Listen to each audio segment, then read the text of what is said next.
ಎಲ್ಲರಿಗೂ ನಮಸ್ಕಾರ. ಇವತ್ತೊಂದು ಒಳ್ಳೆ ಅದ್ಭುತವಾದ ಒಂದು ಅವರೆಕಾಯಿ ಇಟ್ಕಿದ ಬೇಳೆ ಮಸಾಲೆ ಮಾಡ್ಕೊಳ್ಳೋಣ. ನೆಕ್ಸ್ಟ್ ಲೆವೆಲ್ ಆಗಿರುತ್ತೆ. ಈ ರೀತಿ ಮುದ್ದೆ ಜೊತೆ ತಿನ್ನೋದ್ರಿಂದ ನಮಗೆ ಸೀಸನಲ್ ಏನು ಸಿಗುತ್ತೋ ಅದನ್ನೇ ತಿನ್ನೋದ್ರಿಂದ ನಮ್ಗೆ ಆರೋಗ್ಯಕ್ಕೂ ಸಹ ಒಳ್ಳೆಯದು. ಸೊ ಇದು ಯಾವ ರೀತಿ ಮಾಡ್ಕೊಳ್ಳೋದು, ಯಾವ ರೀತಿ ಟೇಸ್ಟ್ ಇರುತ್ತೆ ಅಂತ ಎಕ್ಸ್ಪ್ಲೇನ್ ಮಾಡ್ತಾ ಹೋಗ್ತೀನಿ. ನೋಡಿ ಎಷ್ಟು ಚೆನ್ನಾಗಿರುತ್ತೆ. ಮೊದಲಿಗೆ 1 kg ಅವರೆಕಾಯಿ ತೊಗೊಂಡಿದ್ದೆ. ಅವರೆಕಾಯಿ ತೊಗೊಂಡು ಈ ರೀತಿ ಸುಲಿದು ನೈಟ್ ಪೂರ್ತಿ ನೆನೆ ಹಾಕಿ ಈ ರೀತಿ ಇಟ್ಕಿದ ಬೇಳೆ ಮಾಡ್ಕೊಂಡಿದ್ದೀನಿ. ಸೊ ಈ ರೀತಿ ಇಟ್ಕೊಳ್ಬೇಕಾಗುತ್ತೆ. ಏನಾದರೂ ಈ ರೀತಿ ಕಪ್ಪದು ಏನಾದ್ರು ಚುಕ್ಕೀಸು ಆ ಥರ ಇರೋದು ಅವರೇ ಬೇಳೆ ಸಿಕ್ಕಿದ್ರೆ ಪಕ್ಕಕ್ಕೆ ತೆಗ್ದಿಡಿ, ಅದನ್ನ ಹಾಕ್ಳೋಕೆ ಹೋಗ್ಬಿಡಿ, ಏಕೆಂದರೆ ಅದು ಕಹಿ ಬರುತ್ತೆ. ಒಂದಿಡಿ ತೆಂಗಿನಕಾಯಿ ತೊಗೋಣ, ಇಲ್ಲ ಅಂದರೆ ಅಂಗೈ ಆಗಲ್ಲ ಅಂದ್ಕೊಳ್ಳಿ. ಒಂದು ಈರುಳ್ಳಿ ದೊಡ್ಡ ತೊಗೊಳ್ಳಿ, 1/4 ಭಾಗ ಟೊಮೆಟೊ ತೊಗೊಳ್ಳಿ, ದೊಡ್ಡದಿದ್ದರೆ. ಚಿಕ್ಕದಾದರೆ ಒಂದು ಅರ್ಧ ತೊಗೊಳ್ಳಿ. ಖಾರ ತಕ್ಕಷ್ಟು ಹಸಿಮೆಣ್ಸಿನ್ಕಾಯಿ ತೊಗೊಳ್ಳಿ. ಮತ್ತು ಕೊತ್ತಂಬರಿ ಸೊಪ್ಪು ಒಂದು ಇಡಿ, ಬೆಳ್ಳುಳ್ಳಿ 1 ಗಡ್ಡೆ, ಶುಂಠಿ ಒಂದು 2 ಇಂಚು, ಲವಂಗ ಒಂದು 4ರಿಂದ 5, ಚಕ್ಕೆ 2 ಇಂಚು, ಏಲಕ್ಕಿ 1 2. ಇಷ್ಟನ್ನು ಹಾಕಿ ನಾವು ಕುಕ್ಕರಲ್ಲಿ ನೀಟಾಗಿ ಫ್ರೈ ಮಾಡ್ಕೊಳ್ಳೋಣ. ಪಾತ್ರೆಯಲ್ಲೂ ಸಹ ಮಾಡ್ಕೊಳ್ಬೋದು, ಅವರೆಬೇಳೆ ಬೇಗನೆ ಬೆಂದ್ಬಿಡುತ್ತೆ. ನಾನಿಲ್ಲಿ ಕುಕ್ಕರಲ್ಲೇ ಬೇಗ ಹರಿಬರಿ ಇರ್ತೀವಲ್ವ ನಾವೆಲ್ಲ, ಈಗಿನ ಜನ್ರೇಷನ್ನು ತುಂಬಾ ಹರಿಬರಿ. ಸೊ ಹಾಗಾಗಿ ನಾನು ಕುಕ್ಕರಲ್ಲೇ ತೋರಿಸ್ತಾ ಇದ್ದೀನಿ. ಈ ರೀತಿ 2 ಸ್ಪೂನಿಂದ 3 ಸ್ಪೂನ್ ಎಣ್ಣೆ ಹಾಕ್ಕೊಂಡು ಎಲ್ಲನೂ ಹಾಕಿ ನೀಟಾಗಿ ಫ್ರೈ ಮಾಡ್ಕೊಳ್ಳೋಣ. ನಾವು ಎಷ್ಟು ಚೆನ್ನಾಗಿ ನಾವು ಮಸಾಲೆ ಸಾಂಬಾರಿಗೆಲ್ಲ ಫ್ರೈ ಮಾಡ್ಕೊಳ್ತೀವೋ ಅಷ್ಟು ರುಚಿ ಕೊಡುತ್ತೆ. ನೀಟಾಗಿ ಫ್ರೈ ಮಾಡ್ಕೊಳ್ಳಿ. ಅವರೆಕಾಯಿ ಸೀಸನ್ ಅಂತೂ ಇನ್ನೂ ಬಂದೇ ಇಲ್ಲ, ಆದರೂ ಇದು ತೋಟದ ಕಾಯಿ ಅನಿಸುತ್ತೆ, ಸಿಕ್ಕಿದೆ. ಸೊ ಈ ರೀತಿ ಮಾಡ್ಕೊಳ್ಳೋಣ. ನೋಡಿ ನೀಟಾಗಿ ಫ್ರೈ ಆಗಿದೆ. ಒಂದು ಪ್ಲೇಟ್ಗೆ ಹಾಕಿಡೋಣ. ತಣ್ಣಗಾದ್ಮೇಲೆ ನಾವು ಅದನ್ನ ಮಿಕ್ಸಿ ಮಾಡ್ಕೊಳ್ಬೇಕಾಗುತ್ತೆ. ಈಗ ಅದೇ ಕುಕ್ಕರ್ಗೆ 1-2 ಸ್ಪೂನಷ್ಟು ಎಣ್ಣೆ ಹಾಕ್ಕೊಳ್ಳೋಣ. 2ರಿಂದ 3 ಸ್ಪೂನಷ್ಟು ಎಣ್ಣೆ ಹಾಕ್ಕೊಳ್ಳಿ. ಮತ್ತು ಅಥವಾ ತುಪ್ಪ ಆದರೂ ಬಳಸ್ಕೊಳ್ಬೋದು. ಸಾಸಿವೆ 1 ಸ್ಪೂನ್ ಹಾಕ್ಕೊಂಡು ಚೆನ್ನಾಗಿ ಸಿಡಿಬೇಕು. ಸಿಡಿದಾದ್ಮೇಲೆ ಈ ಇಟ್ಕಿದ ಅವರೆ ಬೀಜ ಏನಿದೆಯಾ ಅದೆಲ್ಲನೂ ನಾವು ಒಂದು ಸ್ವಲ್ಪ ಫ್ರೈ ಮಾಡ್ಕೊಳ್ಬೇಕು. ಅದರಲ್ಲಿ ಒಂದು ರೀತಿಯ ಹಸಿ ಅಂಶ ಇರುತ್ತೆ. ಹಸಿ ಅಂಶ ಹೋದರೆ ಟೇಸ್ಟ್ ಚೆನ್ನಾಗಿರುತ್ತೆ. ಸೊ ಹಾಗಾಗಿ ನಾವು ಇದನ್ನ ಒಂದು 2 ನಿಮಿಷ ಆದರೂ ಫ್ರೈ ಮಾಡ್ಕೊಳ್ಬೇಕಾಗುತ್ತೆ.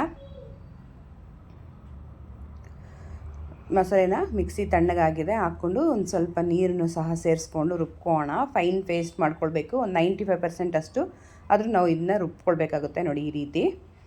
ಸೊ 2 ನಿಮಿಷ ಆಗಿದೆ. ನೋಡಿ ಕಲರ್ ಸ್ವಲ್ಪ ಚೇಂಜ್ ಆಗಿದೆ, ಗ್ಲಾಸಿ ಟೆಕ್ಸ್ಚರ್ ಬರುತ್ತೆ. ಆ ಟೈಮಲ್ಲಿ ನಾವು ಈಗ ಮಸಾಲೆನ ಸಹ ಸೇರಿಸ್ಕೊಳ್ಬೇಕಾಗುತ್ತೆ. ಏನು ನಾವು ರುಬ್ಕೊಂಡು ಇಟ್ಕೊಂಡಿದ್ದೀವಿ ಆ ಮಸಾಲೆನೂ ಸಹ ಸೇರಿಸ್ಕೊಂಡು ಮಿಕ್ಸ್ ಮಾಡ್ಕೊಳ್ಳೋಣ. ಈಗ ಮೊದಲಿಗೆ ಅರಿಶಿನ ಹಾಕ್ಕೊಳ್ಳೋಣ. ಒಂದು ಅರ್ಧ ಟೇಬಲ್ ಸ್ಪೂನಷ್ಟು. ಆ್ಯಂಟಿಬಯೋಟಿಕ್ಕು ಮತ್ತು ಕಲರ್ಫುಲ್ಲಾಗು ತುಂಬ ಚೆನ್ನಾಗಿರುತ್ತೆ.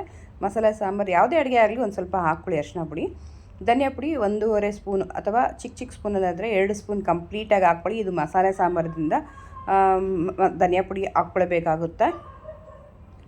ಈ ರೀತಿ ಹಾಕಿ ನೀಟಾಗಿ ಮಿಕ್ಸ್ ಮಾಡ್ಕೊಳ್ಳಿ. ನಮ್ಮ ಕನ್ಸಿಸ್ಟೆನ್ಸಿ ತಕ್ಕನಾಗೆ ನಾವು ಇಲ್ಲಿ ನೀರು ಬಳಸ್ಕೊಳ್ಬೋದು, ಅಥವಾ ನಿಮ್ಗೆ ಗೊತ್ತಾಗಿಲ್ಲ ಅಂದರೆ 1 kg ಅವರೆಕಾಯಿ ಬೀಜ ತೊಗೊಂಡಿದ್ದೀವಲ್ಲ, ಇದಕ್ಕಿಂತ 1 ಲೀಟ್ರಷ್ಟು ನೀರು ಹಾಕ್ಕೊಳ್ಳಿ. ಪರ್ಫೆಕ್ಟಾಗಿ ಸಾಂಬಾರು ಅನ್ನೋದು ಆಗುತ್ತೆ.